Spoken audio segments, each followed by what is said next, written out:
All right, so picture this, the ultimate underdog story, the kind of thing you only see in movies. Well, that's exactly what Morocco pulled off at the 2022 World Cup. This defying expectations, players becoming legends, and this moment, that kind of changed how we see football forever. It really did go way beyond just what happened on the pitch. Yeah. We're not just talking about a fun sports story. This was about national pride, how a culture came together, and how Morocco, right there on the world stage, flipped the script on everyone. Yeah, going into it, nobody thought they were a serious contender. I mean, they were up against giants like Belgium and Croatia. Most folks probably figured they were happy just to be there.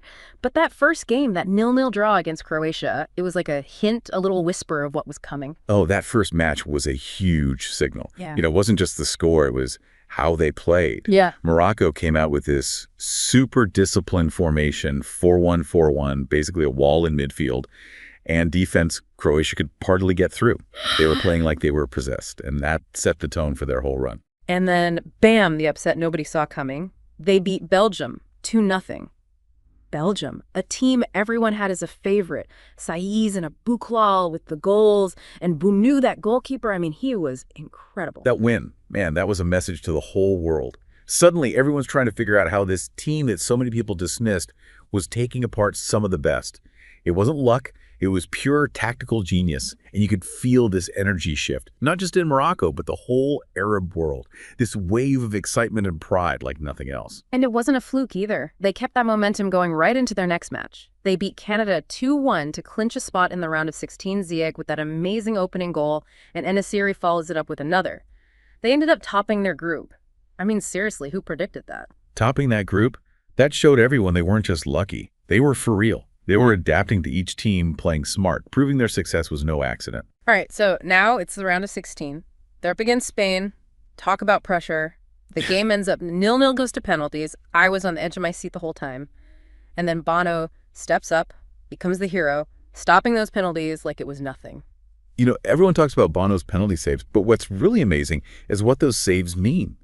He wasn't just reacting, he was reading the play.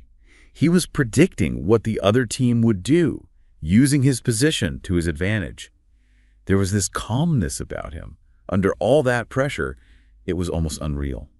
And that calmness spread to the whole team.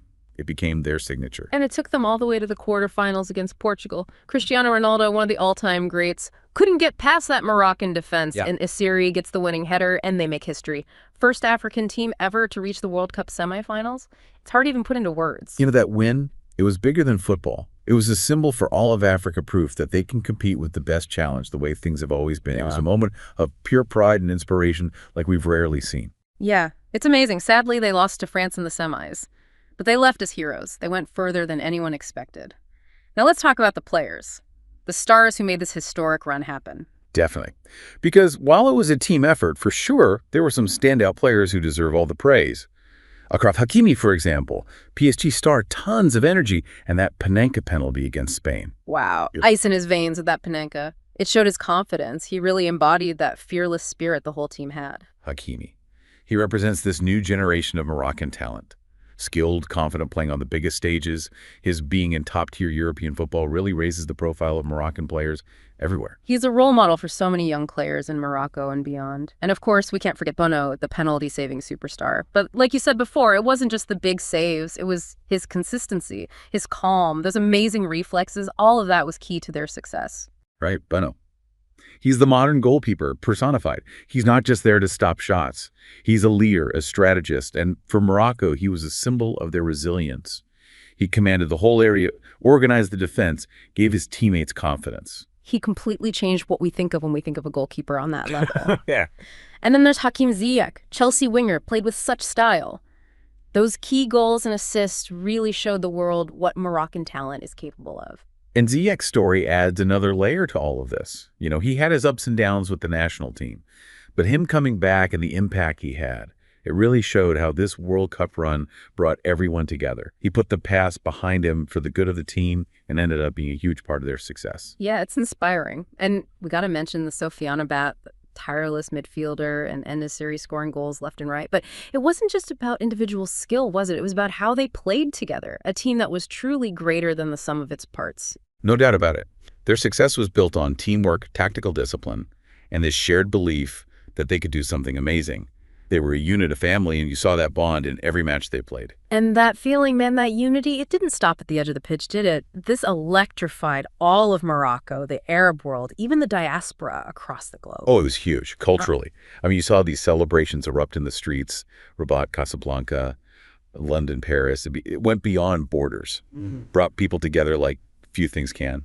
This shared identity, this national pride, it really shows you the power of sports. Yeah, and for Moroccans living in other countries, seeing their home country shine on that stage, it must have been so powerful. It was validation, a connection to their roots. Yeah. Think about it. You're living abroad, thousands of miles from home. Yeah. And suddenly your country, a country that often gets overlooked, is captivating the whole world with its football. It had to give them this sense of pride and belonging, like a way to connect with their heritage on a massive scale. Exactly. It was a moment of shared identity, a chance to celebrate being Moroccan, to feel connected to something bigger than themselves. And the celebrations, they weren't just in Morocco. They were happening everywhere with Moroccan communities. That's powerful. It shows you the impact of sports, right? It can bridge cultures, bring people together like nothing else. It reminds us that even though we live in different places, some experiences, like the thrill of a World Cup win, create this shared joy, this excitement, this unity. I remember seeing videos of celebrations in cities all over Europe, North America, even Australia. It was like the whole world had Morocco fever. It really was. And that unity, that shared experience, it went beyond the diaspora too. Yeah. It resonated with people across the Arab world and Africa. They saw Morocco's success as a win for their own cultures, their own identities. It's interesting you say that because there's this other part of the story we should talk about. Morocco's investment in their football infrastructure. I mean, their facilities are top-notch, and it obviously played a part in their success. No question. Morocco's put a lot of resources into developing their football infrastructure over the last few years. World-class training academies, modern stadiums, a real focus on youth development programs. And that investment paid off big time. It shows that if you create the right environment, provide the resources and support, talent will always find a way to shine through. It's a strong message, especially for other African nations. Investing in sports development, you get incredible results. It's not just about winning, it's about opportunity. National pride showcasing talent on a global stage. Morocco's success is proof of what's possible. It's like you said before, challenging the established order in football, showing that African nations can compete at the highest level. Precisely. And Morocco's success could start a trend across the continent, inspire other countries to put more resources into their own football development. It's exciting to think about the future, right? A future where African teams are consistently fighting for World Cup titles, partly because of what Morocco did. It's an amazing thought. And with all the talent and passion in Africa, it's not if, it's when Morocco has shown the world what can be done. So now that Morocco has had this taste of success on the world stage, the question is, where do they go from here? How do they keep this going and build on this incredible achievement? Well, that's the challenge, isn't it?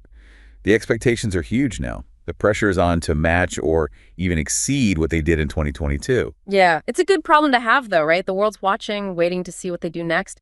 What do you think are the key things they need to do to keep this momentum going? Well, I think one of the most important things is to keep investing in youth development.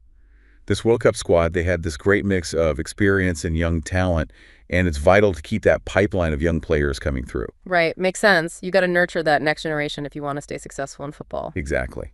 And it's not just about finding the talent. It's about giving those young players access to the best coaching, the best facilities, and making sure they get to play in competitive matches. And it seems like Morocco's doing a pretty good job of that. They are. And another big thing is to keep that strong team culture, that unity that we saw throughout the World Cup. You know, that intangible stuff, that sense of brotherhood, that shared purpose. It really seemed to lift their performance. It did. You could see it. It's hard to define, but you know it when you see it. Yeah, and it's something you got to work at. You can't just assume it'll always be there. They need to avoid getting complacent, stay hungry, and keep pushing each other to be better. Yeah, because now they've got this target on their back. Other teams are going to be studying them, trying to figure out how to beat them. For sure. But I think Morocco can handle the pressure. They have a talented coach in Walid Regragui. He brought this real belief and tactical discipline to the team. Yeah, he seemed to know how to get the most out of each player and how to make them all work together as one. He did. And if he keeps getting support from the federation, the fans, the government, I think Morocco's in great shape. It's going to be fun to see what they do in the next few years.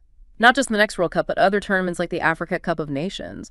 They could become a real powerhouse in African football, even on the world stage. I agree.